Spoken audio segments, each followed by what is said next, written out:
Thank you for joining me today for another demonstration at a Touch of Blue studio with drawing and painting with Grandma. Our last two lessons have been developing this oil painting of this owl, and if you look back at the previous two lessons, you'll see that the sky color has changed. I decided to take away some of the turquoise blue and to give it a nice ultramarine gray and to work it into the greens. And now I want to develop some of the detail on his forehead and focusing on his head and make that the most interesting area. So I need to emphasize some of the patterns being created and where the light is coming from. And most of the interest points need to be on that right side around his face. And that foot is really important, I think, because the light is hitting so beautifully there. But I'm going to develop some of the really light whites, and it's not really a pure white. It's like a soft gray, and then there's a little bit of Naples yellow in it to give a little bit of color. And that helps to develop all that furry white on him that is so beautiful. There's a lot of patterns, so it's a little tricky to get it right, but I'm convinced that we can push this through and then let it dry one more time, and then I may do a little bit of glazing. But for now, we're just going to finish this one up, and I invite you to go back to the last two lessons and to look at the development of this owl from a drawing and then into a drawing on my canvas with oil pastel, and then developing the oil paints on top. So those patterns are really important on his chest, and it takes a little while. There's a turn of his body that's in shadow, so I want to be sure to create that illusion. And then there's a lot of laying of those feathers that's really important. The light is hitting right at that corner I'm painting now, and I need to emphasize that the light is coming from behind as well as in front. So that little glimmer of light on his shoulder and right on the edge of his neck will help to give it that three-dimensional illusion. So let's just work on some of these highlights. Try to give it a little bit of a feathery feel and make the brush strokes energetic and interesting.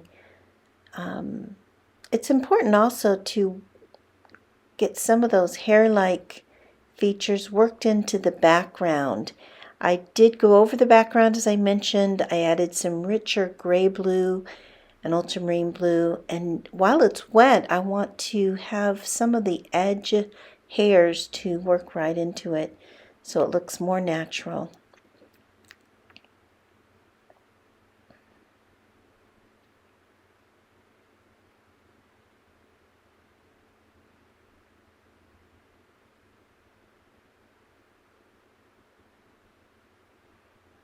You can see I'm putting in some reddish brown throughout because that burnt sienna is kind of a foundational color with him, and so I don't want to lose it. It's a beautiful rich brown that just helps to solidify the foundational color that he is. There's a lot of gray, there's a lot of Naples yellow, cream colors, and whites, and touches of black. So all of that has to be worked together and blended and look unified.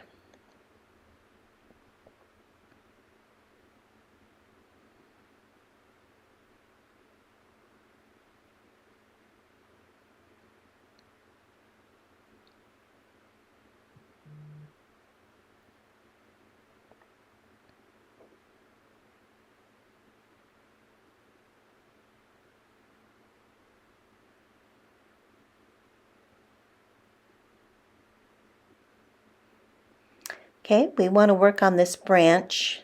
There's some reflected light on the very bottom of it, so that needs to be a little lighter.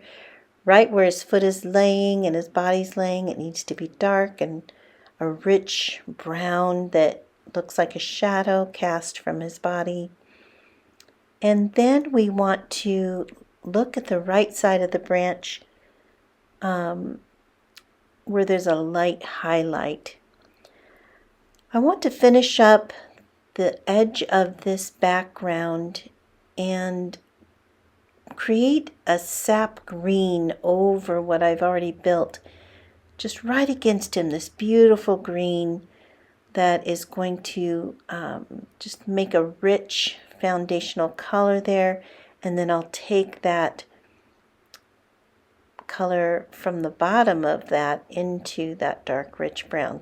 So you can just watch and see how I try to blend them together so it looks like a faded grouping of trees against the sky, and then those colors together with the owl will just be a beautiful combination.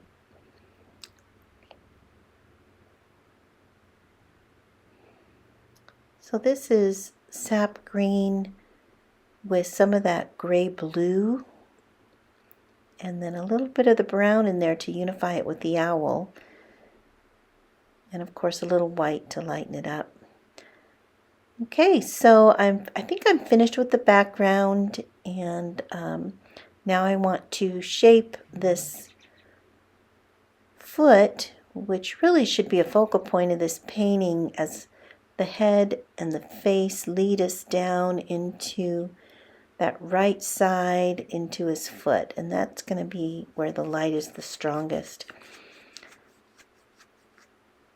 So all this area is really important for that illusion. And I want it to be hairy and flow into his claw a little bit.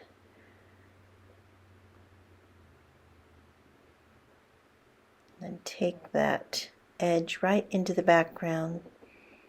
Create some hairs that are united there with the background.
Okay, a few more final touches of the lights, and then we'll try to shape up a few more areas before we call it done.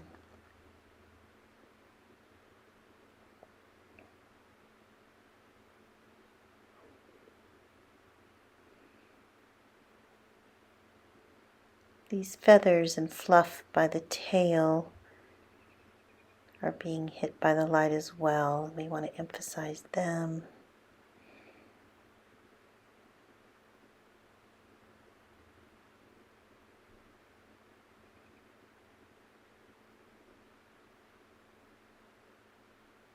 The light is hitting just that top edge of the branch, creating some nice form and texture to the bark there.